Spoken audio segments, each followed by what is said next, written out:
What do you do, baby? Yo. Le podcast d'aujourd'hui. Oh! Tu sais, quand tu enregistres un podcast, t'es comme, yo, c'est bon. Mais ça, c'était comme autre chose. Là. C'est une autre stratosphère de podcast. Là. L'honnêteté chez Monsieur Gauthier, c'est inné. Et là, je fais pas de la poésie, je fais pas du slam, je parle de ma vérité. Parle ma parole all day. Julien Gauthier, sans restriction, c'est un must à écouter. Moi, je vais te dire une chose. Ce bonhomme-là, lorsqu'il va finir sa carrière de hockey dans 20 ans, là, il va avoir une place à la télévision et je vais être le premier à vouloir l'écouter. N'oubliez pas d'aller acheter votre tasse sans restriction sur lezonekr.ca, section catalogue. Vous allez acheter votre tasse, c'est de l'argent qui s'en va directement pour le pod, l'équipement, un local, etc., pour vous donner un meilleur contenu, un meilleur son, un meilleur tout. Puis n'oubliez pas d'aller nous suivre sur Instagram @sans restriction @KevinRaphaël21. Follow, partagez le pod, dites à tout le monde que vous l'écoutez, c'est votre podcast. Vous nous avez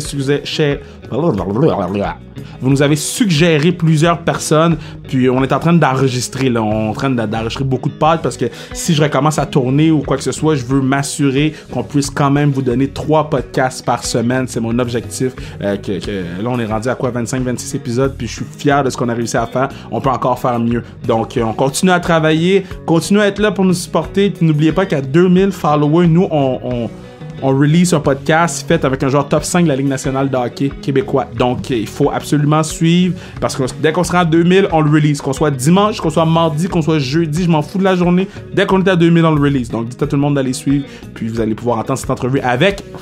Je failli m'échapper. Mais nous autres, en ce moment, on s'en va écouter Julien Gauthier, baby!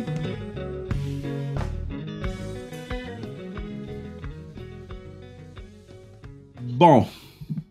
Ce gars, my dude, first round pick 2016. Lui, il peut dire qu'il a gagné presque partout où il est passé. Midget 3A gagne le championship. LHJMQ gagne le championship. Là, on va reparler de 2016 World Junior plus tard, là. Mais presque partout où il a passé, il a gagné. Et juste le fait qu'il soit sur sans restriction, on est gagnant. So, shout out to my guy, Julien Gauthier. Comment ça va, boy? Ça va très bien. Merci de m'avoir invité aujourd'hui. Mais comment ça va la quarantaine? Toi, t'es rendu où? Là, t'es-tu revenu? Oui, je suis revenu à Montréal, dans l'Est, à Pointe-aux-Trembles, quand que, dans le fond, on jouait en Colorado, on jouait contre l'Avalanche, puis le lendemain, on était supposé aller à Phoenix pour faire le rookie party et tout, puis là, on nous ont dit non, je pense qu'on s'en va à la maison. Puis depuis ce temps-là, je suis arrivé à New York une couple de jours, puis ils m'ont dit, je pense que il faut ceux qui veulent retourner à la maison, ça serait pas mal le temps. Puis regarde, depuis que je suis revenu New York, j'étais devenu un petit peu fou là-bas. Là. Il y a beaucoup de cas, puis je prends ma quarantaine ici à Montréal. Fait que là, toi, tu vas me dire que votre rookie party, il était à Phoenix? C'est quoi ce rookie party-là, man, Phoenix? Honnêtement, peut-être parce qu'on était un peu écœurés du froid, là, pis tout, là, mais c'était une belle destination. On avait tout quelque chose de planifié, ça aurait été bien cool, mais là, c'est plate que la tournée des événements était comme ça, mais qu'est-ce que tu veux faire? Hein? OK, fait mettons Rookie Party, ça veut dire que c'est vous autres qui pognent le bill. Fait mettons, il y a la pandémie, il y a plus de saison. Fait que là, vous avez pas eu votre Rookie Party. Alors, toi, tu prendras jamais de bill. C'est ça que ça veut dire? Non, ils vont t'en pogner dans le détour l'année prochaine. tu peux pas t'en sauver de ça, malheureusement. Faut que tu fais comme tout le monde. C'est un peu comme on dit, c'est une dépense obligée pour chaque joueur. Fait que tu y vas comme ça. Bien, c'est sûr que, comment je peux dire ça, le Rookie Party, c'est beaucoup de fun, là. C'est une belle affaire. Ben oui. Un beau team event que tout le monde peut se rassembler ensemble pour avoir beaucoup de plaisir, là.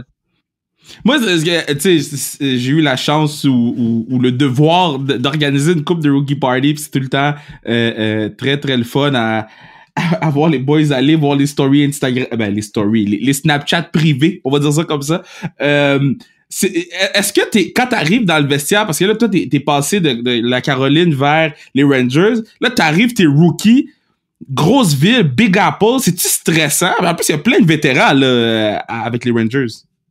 Honnêtement, c'est sûr que, tu sais, comparaison des deux marchés, Caroline puis New York, en fait, de marché, comme je dis, c'est pas comparable, là. C'était vraiment quelque chose de gros se faire échanger là, mais c'était, honnêtement, je trouve pas que j'ai le temps d'être stressé. J'ai plus le temps d'avoir, tu sais, juste du fun.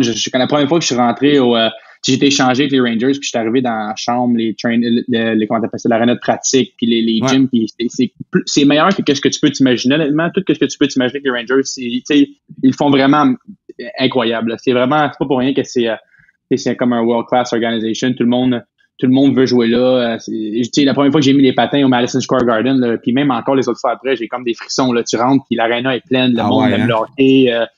J'ai vécu quand j'étais jeune, le Centre Bell, j'y allais tout le temps. J'aimais le hockey, puis j'habite pas loin, mais quand je suis arrivé au Madison Square Garden, c'est quelque chose de gros aussi. Là. Tu rentres, tout le monde aime ça. Même au game, il y a des célébrités. C'est vraiment quelque chose d'incroyable jouer là-bas. Là. T'as-tu eu la chance de rencontrer des célébrités? T'as juste joué 12 matchs avec les Rangers, là, mais t'as-tu eu la chance de rencontrer quelques célébrités à New York? Ben, moi, j'en ai pas rencontré personnellement encore, mais derrière notre banc, il y avait Noah Schnapp, je pense que c'est le gars qui faisait les Stranger Things, là, le gars qui la série Stranger Things, le petit gars qui était comme possédé puis qui avait le démon dans lui, ben, il était direct en arrière de notre banc, il m'a dit bonjour, là, je l'ai regardé, il m'a dit bonjour, il était direct en arrière de moi, il y avait tu dis bonjour? Tu dis-tu bonjour back? Ben oui, je le regarde, mais c'était tellement drôle parce que je revenais de mon chiffre, puis une seconde, je regarde dans l'arrière du banc, puis là, je baisse la tête, puis je dis, hey, ça se peut pas, là, c'est lui. Puis là, je m'en vais de bord, il m'envoie la main, je dis bonjour, puis ça finit là. Puis l'autre game d'avant, il y avait Rami Malek, le gars qui a fait Queen. Oui. C'est vraiment cool, là. C'est comme le gros événement, aller voir une game de hockey au Madison Square Garden pour le monde à New York, puis c'est vraiment le fun, honnêtement, là. Ben, tu vois, quand le COVID va être passé, il va falloir que j'aille voir du hockey.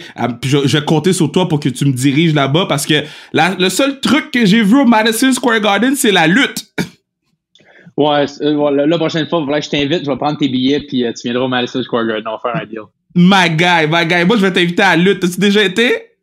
Ouais, parce que mes grands-parents, mon grand-père, il faisait de la lutte professionnelle, puis j'avais été voir un peu la WWE.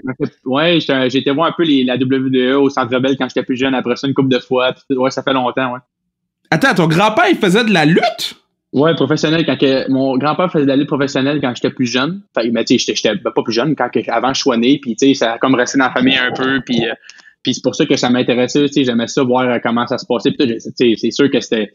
Comme aujourd'hui, il donne vraiment un bon show. Là. J'avais été voir John Cena, une couple de fois au Centre Bell. Mais non. J'avais vraiment aimé ça. Puis t'as-tu eu la chance de rencontrer des lutteurs? T'as-tu eu la chance d'aller backstage un peu? Ben, j'avais vu une couple de lutteurs comme amateur à Montréal, tout, mais non, quand j'étais au Centre Bell, non, j'avais juste été voir le show une couple de fois. Puis honnêtement, c'est divertissant. C'était vraiment cool.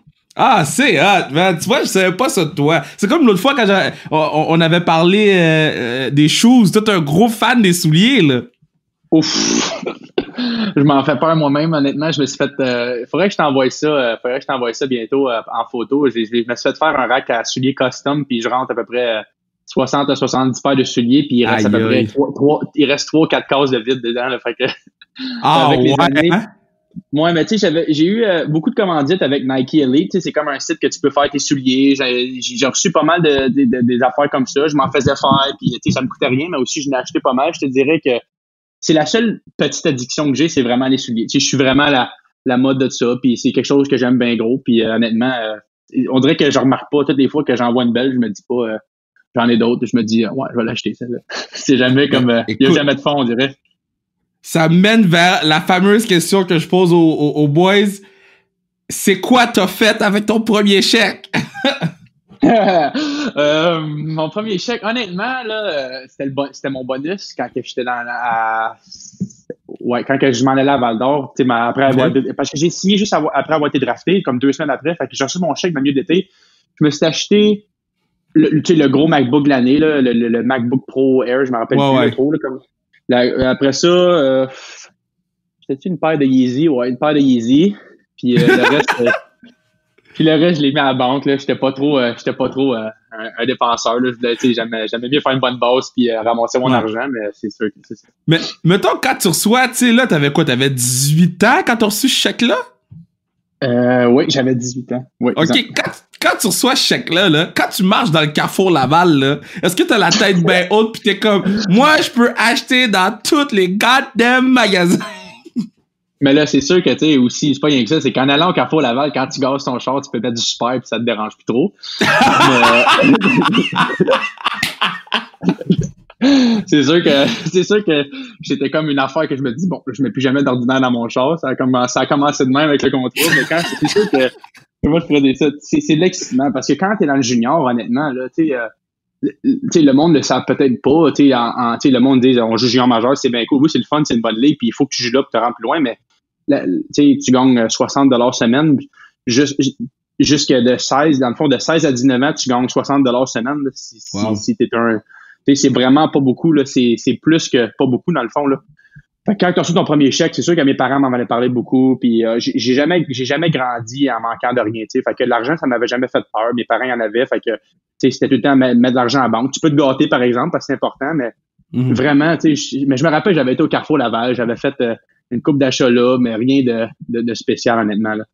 Moi, je me rappelle quand j'avais vu ta première game à Caroline, puis j'étais comme nice, comme le gars il a vraiment l'air content d'être là, tu sais, le gars il a made it. T'arrives dans le locker room, tu vois ton chandail avec ton numéro, avec ton nom dessus, t'as des gros gars, des gros vétérans autour de toi. C'est ta première game. Comment tu te sens par rapport à ça, là? Honnêtement, c'était spécial parce que je me rappelle que j'avais presque fait l'équipe en partant du camp cette année, puis j'avais été redescendu pour 2 games en bas, puis je m'étais fait rappeler tout de suite après. Fait que c'était comme un quick turnaround. Mais dans le fond, je me suis fait rappeler le genre jeudi soir. Ils m'ont dit, bon, monte à Raleigh, amène ta poche, puis tu joues le lendemain soir. Fait que c'était comme, tout allait vite. Puis quand je suis arrivé dans la chambre le matin, le morning skate, t'es pas, j'ai jamais été vraiment un gars nerveux, mais je te dirais que, tu peux pas t'en cacher, tu peux pas l'éviter que c'est quelque chose de gros qui arrive là. Toute ta vie. Je sais pas combien de fois quand j'étais jeune, je jouais au hockey dehors. Toutes les fois, je jouais au hockey dehors ou bien quand dans mes games des hockey mineurs, puis je me disais je vais jouer un salaire un jour, je vais jouer. Puis là, cette journée-là, elle est arrivée, là, c'était là, puis c'était comme un gros comme un soulagement, mais comme en même temps, c'est que ta carrière elle commence à ta première game. Faut que tu fasses une bonne impression, faut que tu travailles fort. C'est pas t'es arrivé puis t'as joué une game, c'est fini. Ça fait juste commencer ton rêve dans le fond, là.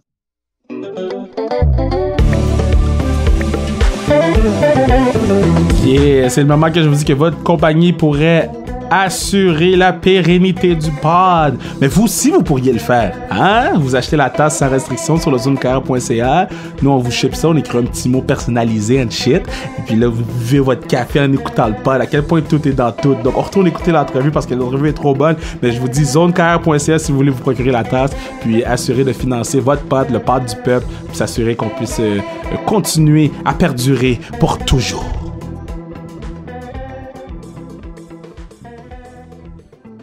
Sur le podcast, on joue à un jeu, OK? Non, mais avant de jouer à ce jeu-là, parce qu'il faut que je te pose la question, j'étais comme, j'ai pas...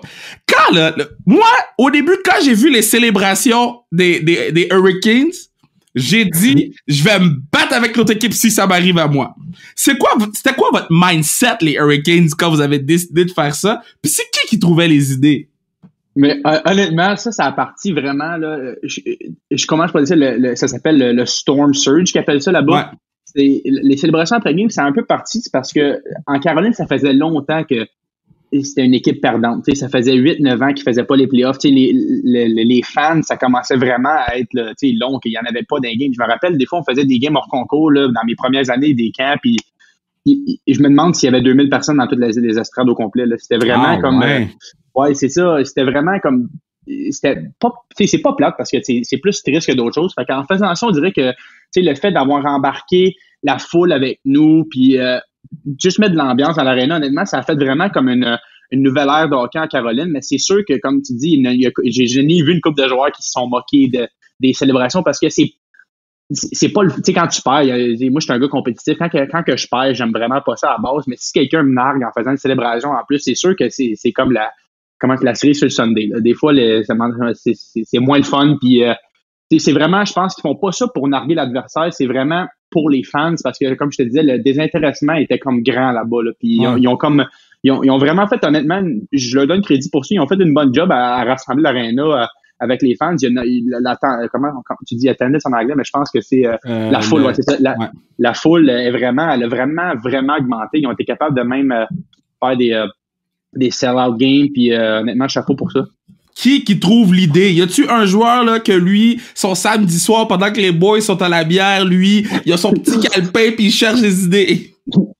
Mais je pense que moi je fais ça, c'est un petit peu une contribution de tous les vétérans qui pitchent une couple d'idées ensemble des fois, mais je pense qu'à la fin, là, même, pas je pense, à la fin, il y en avait une couple qui revenait pareil, là, parce qu'il était comme, là, c'est dur de trouver des idées à toutes les games. Puis là, oui. Parce qu'il faisait du bowling à un moment donné, l'autre fois, c'était le marteau à tort. À un moment donné, c'était comme tirer des canards. À un moment donné, c'était comme, là, on va vraiment aller chercher loin nos idées, fait qu'on va revenir à la base. Puis avec les checkers, je le prononce-tu bien? C'est checkers. Okay. Charlotte Checkers, oui. Avec les checkers, vous faisiez pas de célébration. Vous étiez comme, non, ça va gagner le championship. Non, nous autres, on niaisait pas avec la POC cette année-là. On faisait pas de célébration, rien. On avait vraiment, honnêtement, une équipe de hockey incroyable. Là. On était tellement jeunes, puis, honnêtement, on a eu de la misère à gagner un peu en demi-finale contre Toronto, mais sinon, là, c'était même pas proche. On a 52 victoires dans l'année. On était vraiment dominants de A à Z. Là. Puis toi, t'étais dominant, là, comme t'avais marqué 27 buts en 2018-2019, 2019-2020, excuse-moi. Oui, c'est ça, t'avais marqué 27 buts, puis par la suite, en 2019-2020, t'avais marqué 26 buts, puis après ça, tu t'es fait échanger. Quand tu te fais échanger comme ça, parce que là, clairement, là, tu brûles la Ligue américaine, là, t'as pas d'affaire, là. Tu te fais échanger comme ça, est-ce que t'es comme, god damn, j'aurais aimé ça pouvoir, tu sais, y aller avec l'équipe qui m'a drafté, ou tu te dis, OK, let's go. Comme là, je sais que je vais jouer en haut tout le temps. Mais dans le fond, je pourrais t'expliquer un peu, c'est que c'est quand même c'est comme toute une histoire derrière ça, c'est que ma première année quand je suis arrivé dans la Ligue américaine, ça a été pas facile, je jouais pas beaucoup, mais j'ai quand même réussi, à faire une coupe de buts pareil, c'est surprenant. Puis l'année d'après, avant Noël, je jouais pas encore beaucoup, mais je me disais, regarde, je vais continuer. J'avais deux choix. Dans la vie, tu peux soit te plaindre ou tu peux continuer à travailler. Ouais. Puis j'ai tout le temps fait ça. Je suis un gars compétitif, puis je m'entraînais, puis je disais, je vais l'avoir. Puis là, après Noël, ma deuxième année, j'ai 20 buts.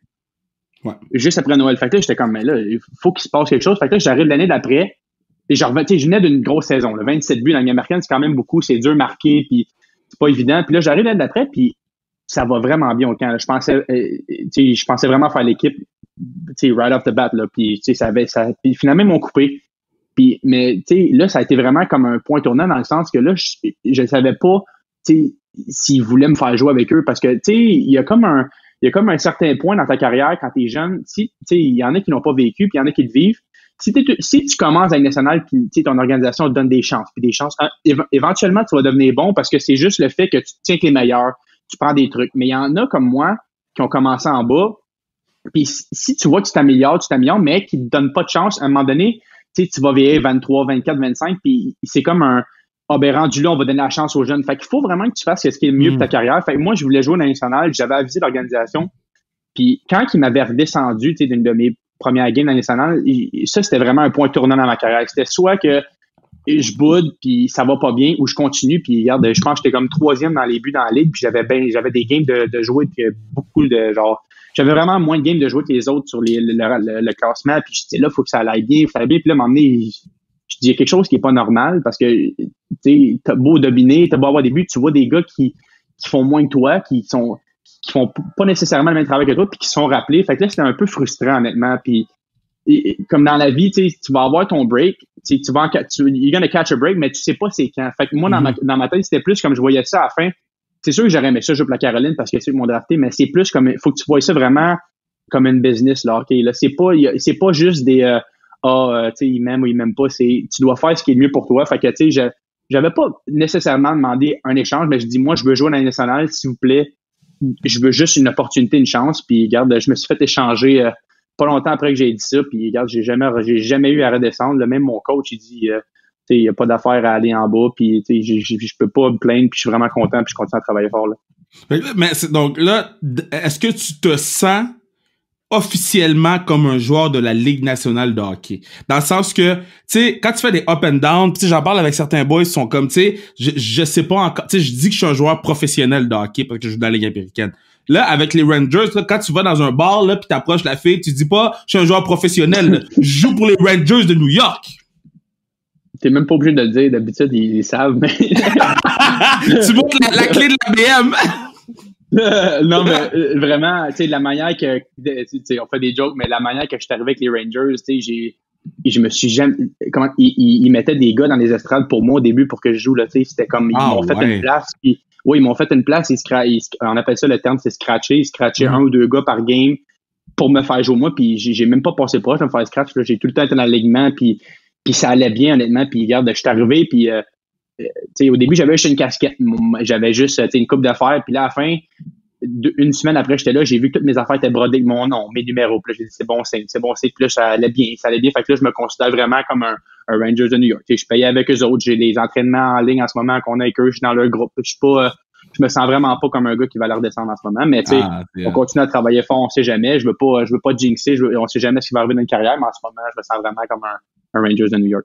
Non, mais je suis content. Je suis vraiment content que tu dises ça. Parce que tu sais, quand on le vit souvent on le vit avec les Canadiens, en fait, maintenant, parce que les boys, ils montent, ils redescendent, c'est à Laval, c'est à côté, fait que c'est plus facile de faire le up and down. Puis on oublie que ces gars-là peuvent jouer dans la Ligue nationale, sauf qu'ils n'ont pas nécessairement la place pour le faire. Fait que ton histoire, je l'aime beaucoup.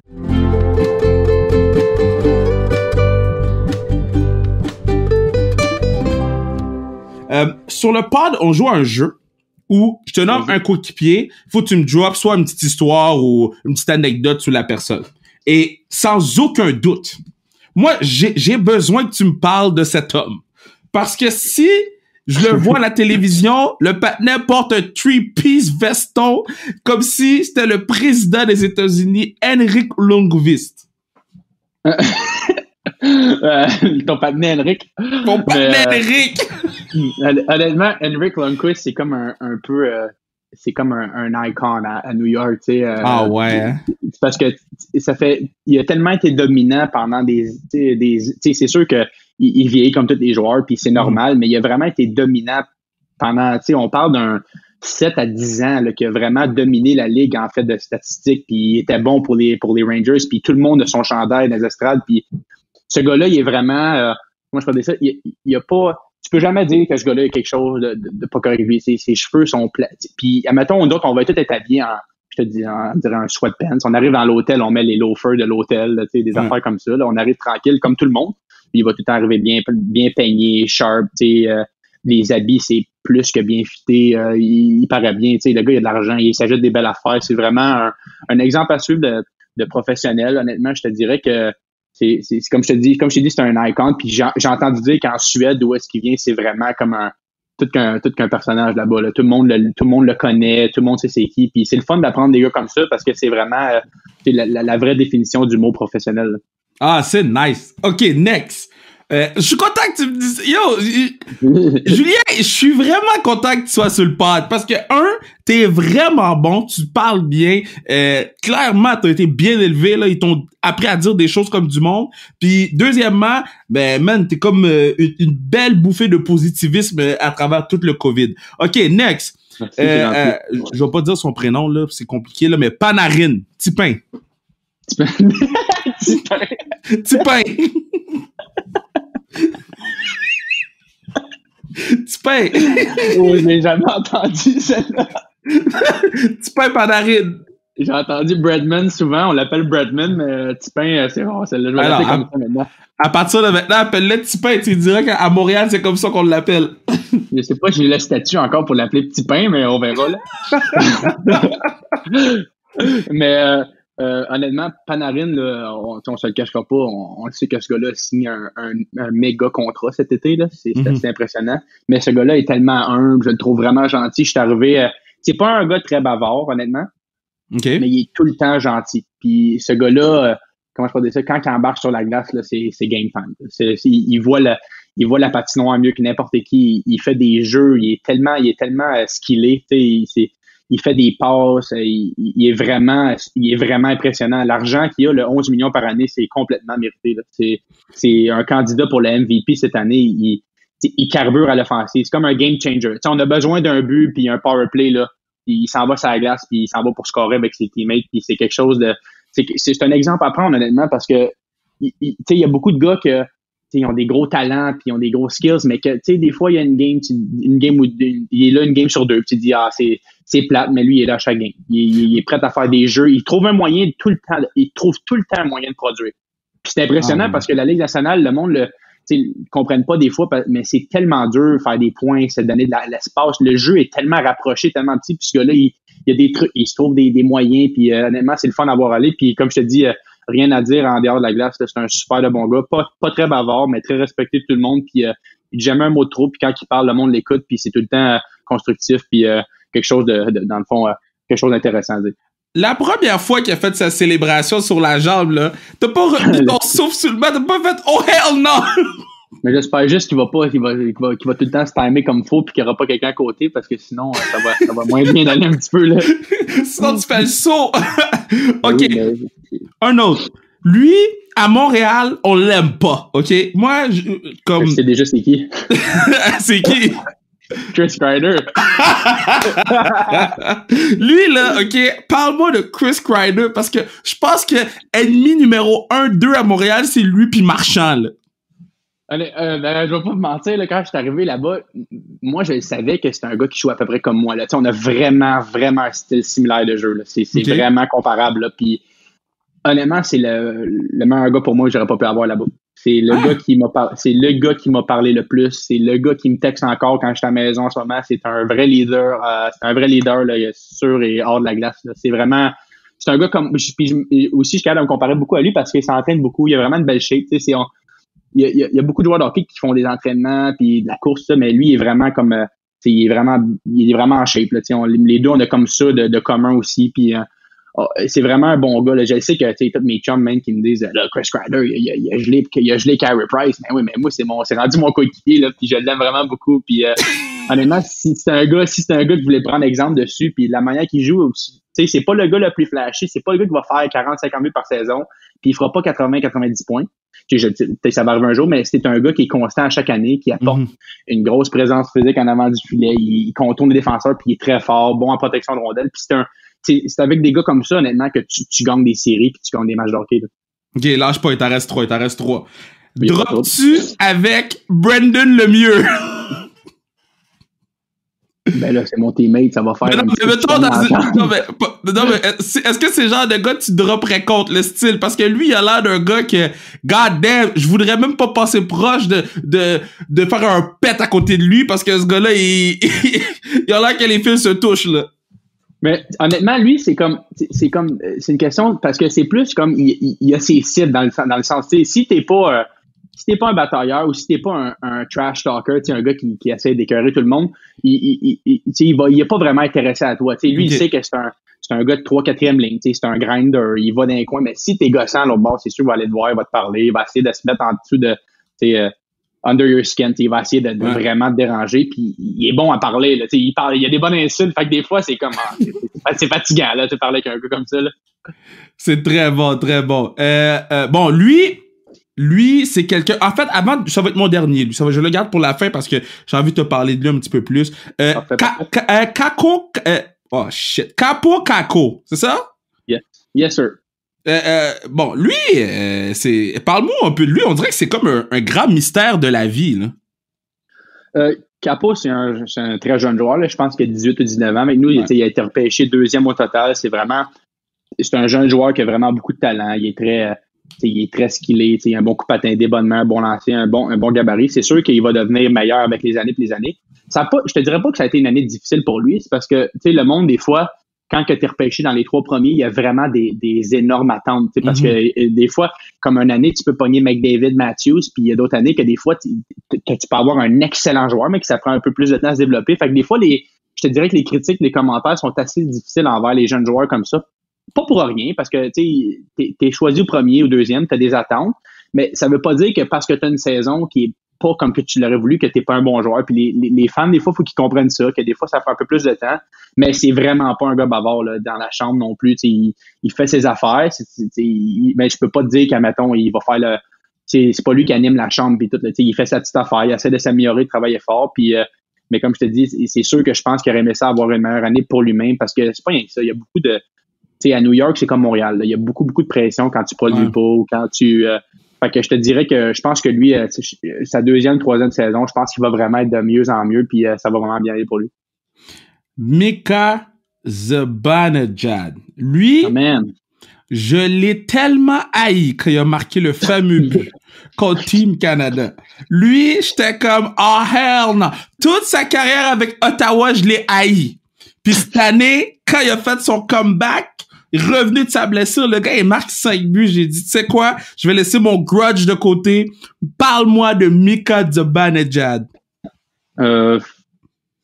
Premièrement, c'est vraiment, on parlera du hockey après, mais c'est vraiment un bon gars. Lui non plus, c'est pas le plus bavard, mais il est très, très respecté. C'est un peu comme Panarin. Il dit quelque chose, tu l'écoutes, puis il travaille très fort sur la glace, mais c'est surtout quand il embarque sur la glace, c'est un gamer. Il a vraiment beaucoup de talent. C'est un gars qui patine vite, il a une bonne vision, puis il a vraiment un instinct pour marquer des buts. S'il y a quelqu'un qui est dans l'enclave puis qui a une passe à faire, tu la fais à lui. C'est vraiment un bon sniper. Puis quand j'avais joué quand on était au Madison Square Garden, puis il a fait les 5 buts pour gagner contre Washington. Là, honnêtement, là, c'était vraiment incroyable. Le Madison Square Garden, là, c'était épouvantable cette soirée-là. Là.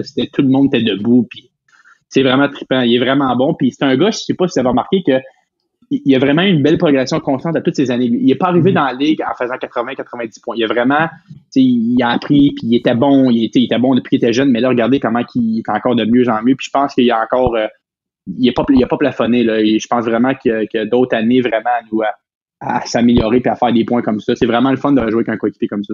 Y a-tu un joueur de notre équipe ou une petite histoire qui était comme, yo, je suis sur la glace en même temps que lui. Tu sais, naturellement, les gens ils disent souvent Crosby, mais y a-tu un joueur qui était comme, OK, là, ça, c'est nice en ce moment. Là, je vis quelque chose. Mais oui, c'est drôle parce que tu dis ça. Mais moi, quand j'étais jeune, mes idoles, c'était parce que je trouvais que, tu sais, je pouvais avoir une game semblable à eux. C'était Rick Nash puis Ilya Kovalchuk. J'ai tout le temps voulu marquer des buts. Tout le temps, en gros.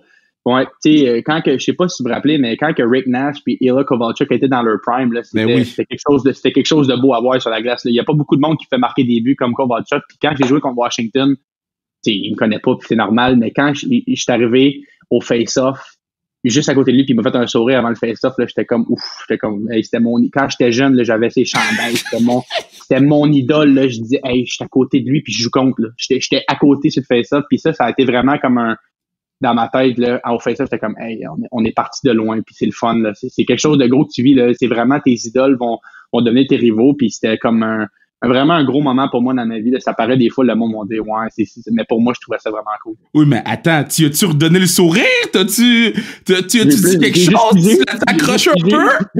J'ai juste figé, j'étais comme, mais il m'a dit bonjour, il m'a fait un sourire, puis ça a fini là, je sais plus quoi dire. Mais mettons, des vétérans même, tu peux pas les trash talk, là?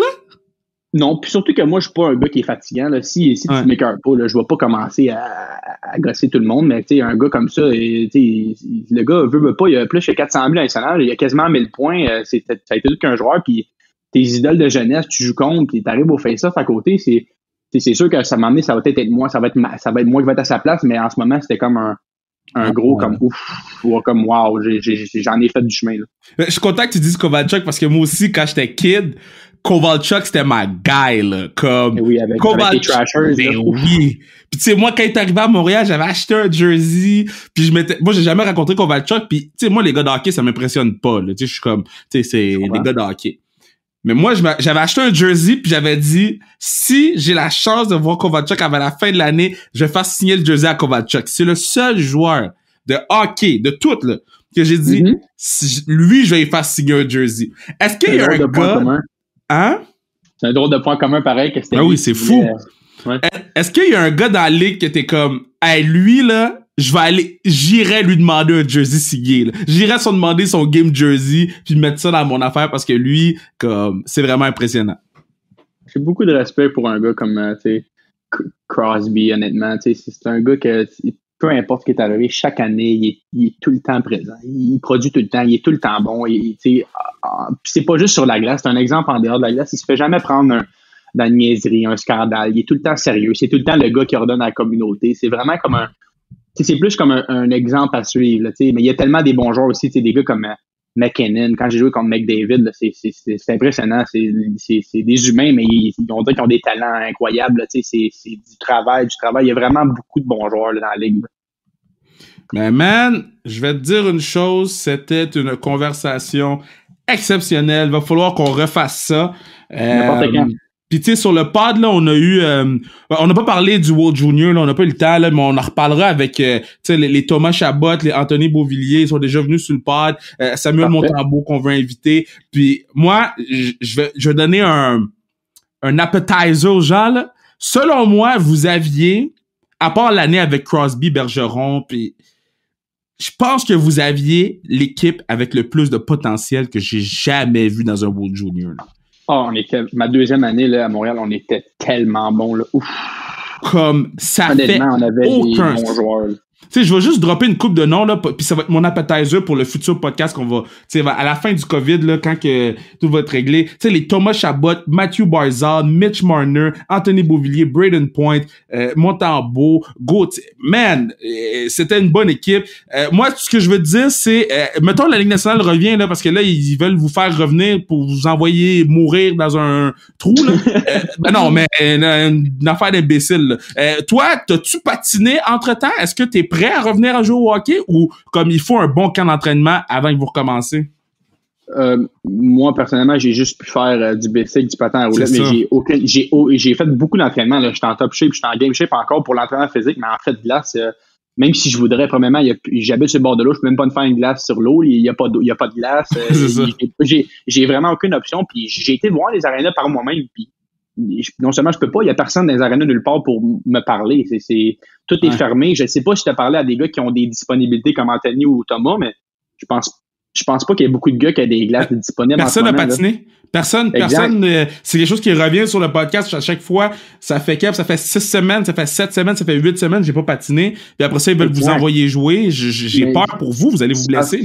Exact. Puis comment je peux dire ça, tu sais, c'est vraiment d'autres différents muscles quand tu patines. Les zen, les hip flexors, on appelle ça les fléchisseurs de la hanche, là, c'est dur à reprendre. Ça prendra pas une semaine et demie ou ça prendra pas 10 jours de camp pour être correct. Là, ça prend pas mal plus que ça. Tu sais, d'habitude, admettons, on se prépare sur la glace en été de temps, 2-3 mois à patiner, puis là, on faudrait qu'on reprenne une vraie saison en 10-12 jours. Moi, j'ai rien à dire parce que je vais faire ce qu'ils me disent, puis c'est comme ça que ça marche. On est payé par eux, mais je sais vraiment pas ça va être quoi la vraie décision qu'ils vont prendre à la fin pour dire tout ça, parce que c'est, comme tu dis, ça va être dur, là, si c'est comme tu dis, une ville, puis ils vont nous faire jouer à tous les 2 jours, ça va être vraiment un madness. Ah ouais.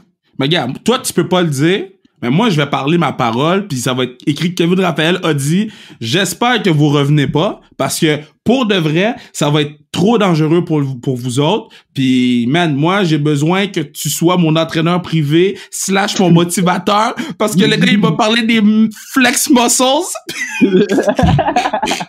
Mais pour vrai, t'as un beau futur devant toi. Là. Quand la carrière, là, tu commences au hockey, mais quand la carrière de hockey va être finie, là, tu parles bien, je sens que tu vas faire la télévision ou des podcasts ou whatever. Fait que quoi que tu veux faire, go for it. Allez le suivre sur les réseaux sociaux, sur le Instagram, c'est Julien Gauthier, je pense. C'est quoi, donc? C'est Julien Gauthier. C'est Gauthier 12. C'est Gauthier 12. Bro, tu voulais pas mettre Julien Gauthier, bro? Ouais, mais j'avais comme 13-14 ans quand j'ai commencé à faire ça. C'est vrai, toi, t'es kid, man, c'est vrai. Vous étiez jeune quand vous avez parti vos handles Instagram. Mais oui, ça niaisait pas dans le temps. À 13-14 ans, on se pensait vraiment cool, mais là, on paye le prix un peu que nos noms Instagram. Là. Ben oui, Goats12. Fait que allez le suivre sur Instagram, puis, man, continue à être positif comme ça fait du bien à entendre. Parfait. Ben, merci à toi pour le podcast. J'ai vraiment beaucoup de plaisir, puis on se refait ça n'importe quand. Hein.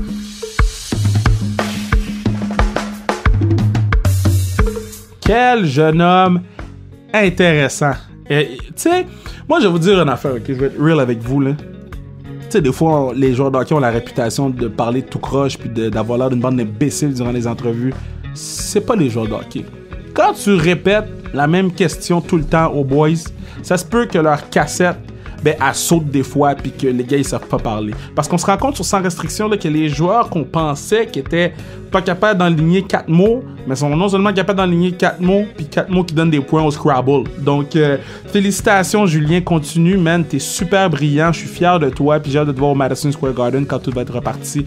Je voulais aussi m'assurer de vous dire d'aller vous procurer une tasse sans restriction sur le zonecarrière.ca. Donc, zonecarrière.ca, tu t'en vas dans le catalogue, tu t'achètes la tasse et tous les sous vont pour le pod, que ce soit pour l'équipement, pour le local, etc., etc. Il y a plusieurs surprises qu'on veut vous faire aussi.